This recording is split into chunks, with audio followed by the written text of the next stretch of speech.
Hi, this is Dan Bullard, retired electronics engineer, sitting on the front deck of my house plug-in. It's a beautiful day, you can see. I want to talk real quick about why an impulse is not white noise.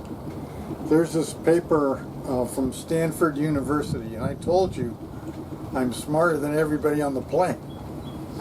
Maybe not Ted Lamb, but you know. And this guy from Stanford wrote a book. We know why an impulse is not white noise. Why doesn't an impulse, like a gunshot, sound like white noise, which is the sound of rain or the sound of wind blowing through a tree or, you know, stuff like that, the surf rolling on the beach? White noise has random phase. It's exactly the same magnitude. The magnitude of the spectrum is exactly the same between an impulse and white noise. But the phases are different. The phase of an impulse, all the harmonics have a phase of 0 degrees for a cosine wave. So it's basically the impulse is a cosine wave, the fundamental is a cosine wave. All the harmonics are cosine waves. That's the way it works. But if you take that, and I've done this myself personally, you take the spectrum of an impulse and you separate the magnitude and the phase and look at the phase numbers. You take those and you take a random number generator in Excel or in C or C++ or Pascal if you're so inclined, and you basically convert them all to random numbers. Use a random number generator, and I've told you about that, a linear congruential random number generator. So you use that to generate the random numbers, make sure they're between pi and minus pi or whatever. I mean, take a look at what you get on the FFT. I don't really remember, but if it's between plus pi and minus pi, the random number generator gives you a number between 1 and 0. And so you can take that, multiply by pi, then multiply by 2 and subtract pi. Boom. There you go. So that works out just fine. I mean, come on, do the math. You know, it's really not hard. Remember, I don't have a degree. And so if you do this stuff, you just play with it. That's the great thing about Excel. You just play with it. Or on a calculator, you just play with it and you figure out the right number. Now you've got it randomized. All the phases are randomized. The amplitudes are still the same. They're still all flat. Now do a conversion from polar back to rectangular, and then do the inverse FFT, and kaboom, you get white noise. So you get white noise, which is great. So it's a totally different thing because the phase is random. For an impulse, the phases of all the harmonics are a cosine relative to the fundamental. So 0 degrees relative to the fundamental, they're all cosines. Now this guy from Stanford, he says that given the test for white noise is that a sample autocorrelation must approach the impulse to the limit, one might suppose that an impulse signal is technically white noise because sample autocorrelation function is a perfect impulse. However, the impulse fails the test of being stationary. Give me a break. Here's a guy, he doesn't even know how complex numbers work. Okay? Now, I've talked about complex numbers a lot. Okay, they're called complex. They're not called impossible. They're not that hard to understand. I used complex numbers for years, and honest to God, I failed out of algebra in high school. In fact, I barely made it out of high school. That was 50 years ago. So 50 years ago this week, I was graduating high school, and I was lucky to graduate.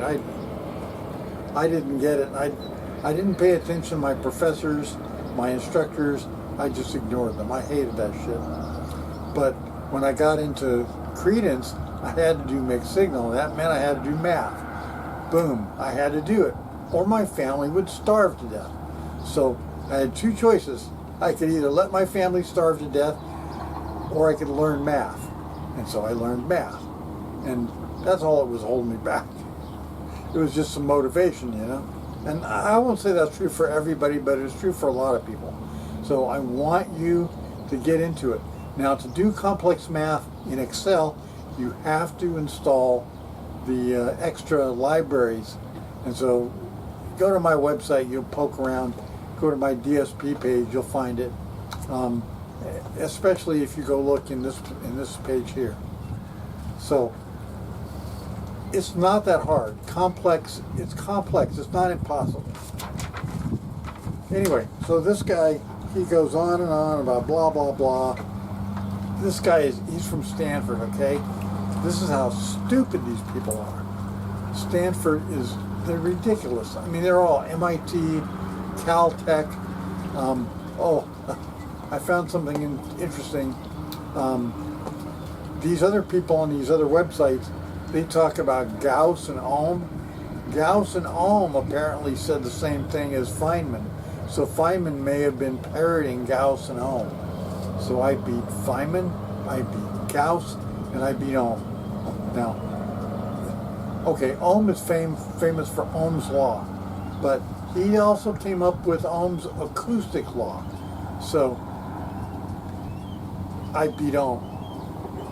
Not on resistance. I beat him on acoustics. His acoustic stuff. So they talk about phase being. It's not sensitive. The ear is not sensitive to phase. That's bullshit. You know that's not true. The phase of the harmonics of an impulse are very different from the phase of the harmonics of white noise, and I figured that out. I don't think I was alone. I know that Daver figured out later with periodic white noise. We used his theories and his invention of periodic white noise to go off and do that paper for evaluation engineering.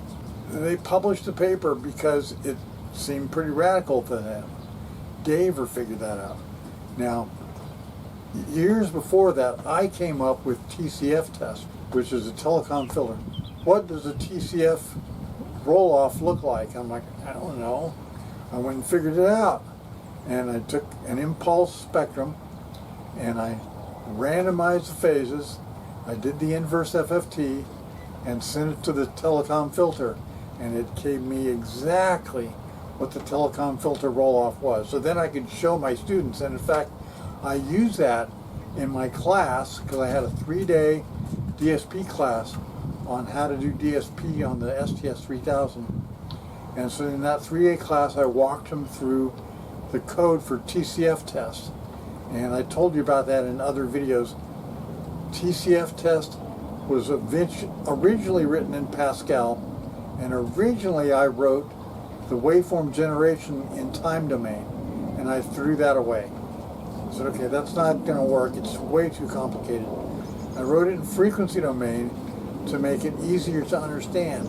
And so basically the amplitude of all the harmonics are 1, and then the phase is used as a random number generator to randomize phases. Then I converted them from polar to rectangular, and then I converted it to time domain. So I did an inverse FFT. And then what I did is I normalized the waveform so that it would fit within the AWG. So I just multiplied it by 1 over the peak, and boom, got it. So now I had a signal that was full amplitude for the AWG. The ACP could take it, and so it captured the waveform, and you got to see the roll-off of the filter in all the various configurations. And I wish I'd been able to keep that stuff, but I threw it away. I'm sorry. But, you know, anybody can reproduce it. I mean, it's just really simple code, really simple. It's not magic, I guarantee you. But it's too hard for these people at Stanford and MIT and Caltech. It's too hard for Feynman, who helps build the atomic bomb. So if it's too hard for guys like that, I don't know. I think I have a problem with science these days. I have people who believe in me, which is great. I really appreciate that. But I want the rest of you to not be scared of complex numbers.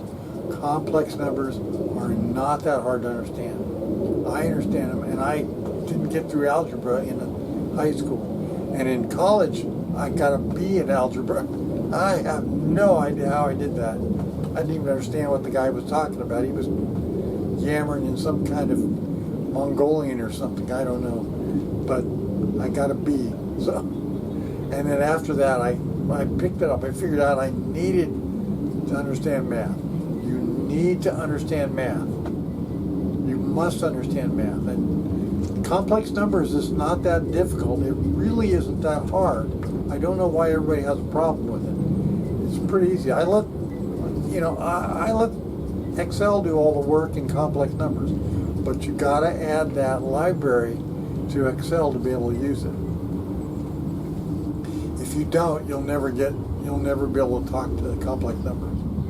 So anyway, I just wanted you to know that Stanford, they don't know what they're talking about. So once again, from the river, this is Dan Bullard. See ya.